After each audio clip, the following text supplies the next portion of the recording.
देखिए आज हमारा टॉपिक है रस। पहले ये देखो रस कहते किसको है। जब कोई भी रचना या काव्य उसको पढ़ने से जब हमारे हृदय में आनंद की अनुभूति होती है तो उसको हम क्या कहते हैं, रस कहते हैं। रस के बारे में अनेक विद्वानों ने अपने अपने मत दिए हैं, लेकिन जो भरत मुनि है उनके जो मत है वो सर्वोपरि माने गए हैं। और उन्होंने इनका एक ग्रंथ था नाट्य शास्त्र, और नाट्य शास्त्र के अंदर क्या है, रसों की विस्तृत रूप से क्या इन्होंने व्याख्या की है और एक सूत्र का निर्माण किया। जैसे विभाव अनुभाव व्याभिचारी संयोगादर्श निष्पत्ति।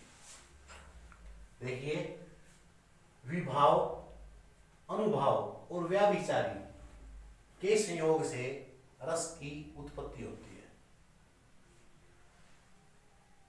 अब स्थायी भाव क्या होते हैं? जो हृदय के अंदर जो भाव मूल अवस्था में पाए जाते हैं उसको हम क्या कहते हैं, स्थायी भाव कहते हैं। वे भाव जो हृदय के अंदर मूल रूप में विद्यमान रहते हैं हरदम, उनको हम क्या कहते हैं, स्थायी भाव कहते हैं। अब विभाव का अर्थ कारण। जिस कारण से क्या है, स्थायी भाव जागृत होते हैं उसको हम क्या कहते हैं, विभाव कहते हैं। जिस कारण से स्थायी भाव जागृत होते हैं उसको हम क्या कहते हैं, विभाव कहते हैं। ये दो प्रकार के होते हैं, इसके दो भेद हैं, आलंबन विभाव और दूसरा है उद्दीपन।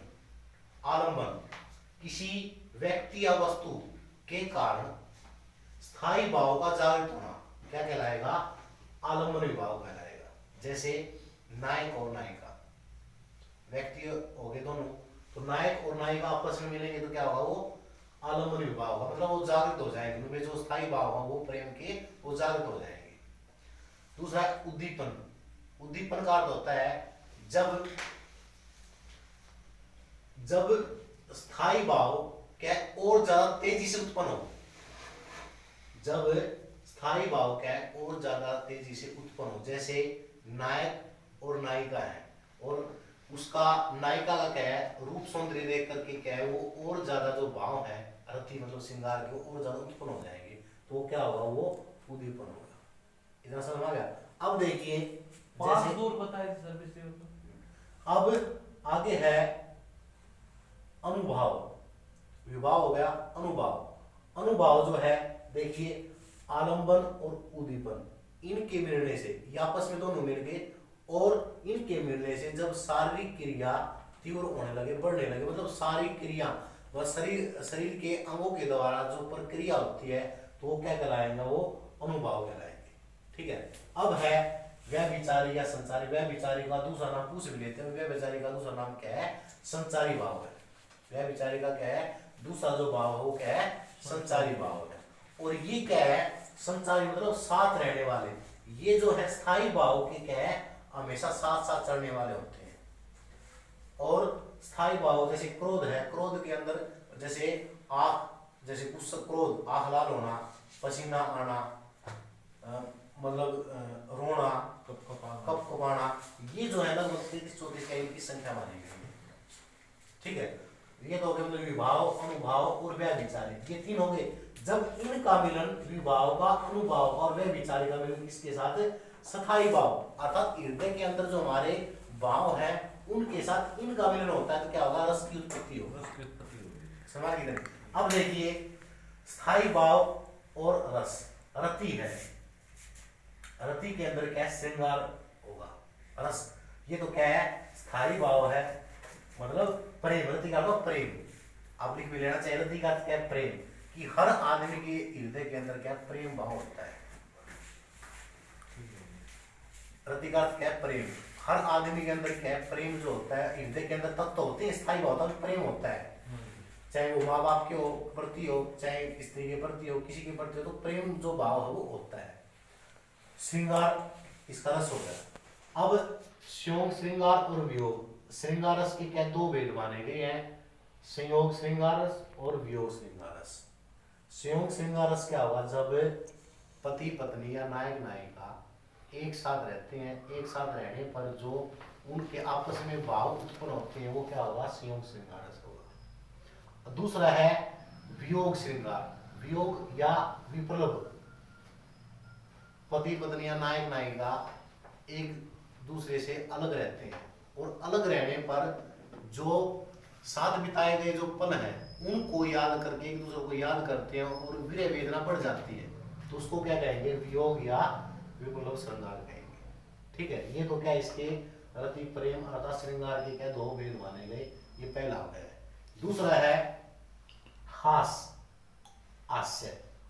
हास या हास्य की रस किसको कहोगे, जब ऐसी वस्तु या वेशभूषा या कोई बात या शब्द जिसके द्वारा क्या हमें हंसी आ जाए, तो वहां पर क्या होगा, हास्य रस होगा। ठीक है, अब शोक, शोक के अंदर क्या है, करुण। भाई कोई भी अपना आत्मजन है या अपना घनिष्ठ है उसका अनिष्ट हो जाए, मतलब बुरा हो जाए या मृत्यु हो जाए, ऐसा होने पर क्या होगा, वहां पर शोक के भाव उत्पन्न होंगे, मतलब मन के अंदर शोक एक प्रकार से वेदना उत्पन्न होगी, तो वहां पर क्या होगा, करुण रस होगा।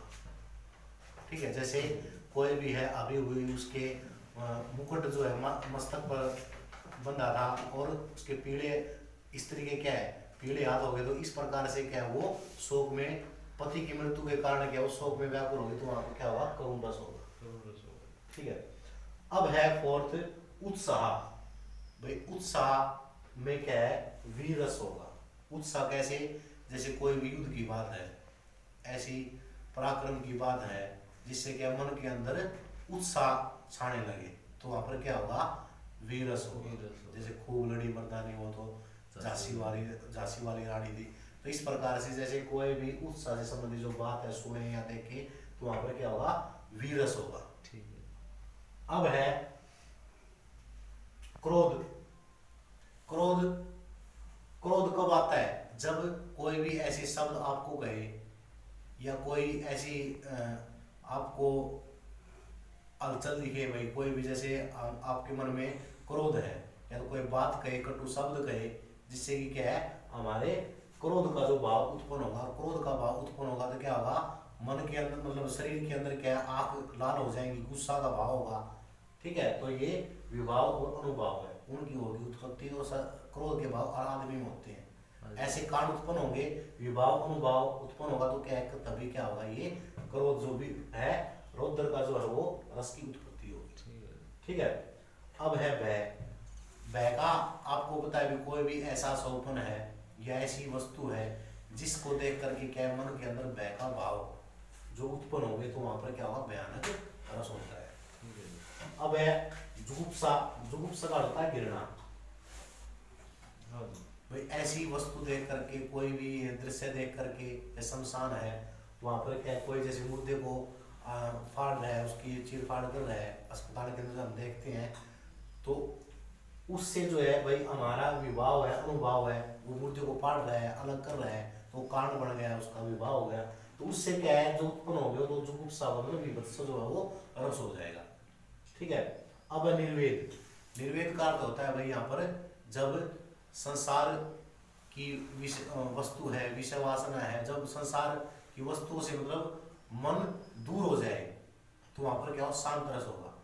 यहाँ पर जैसे साधु संत है, उनका भक्ति के अंदर जो है मतलब मोह माया से जो दूर हो जाते हैं, तो क्या होगा, वहां पर शांत रस होगा। ठीक है, अब विस्मय।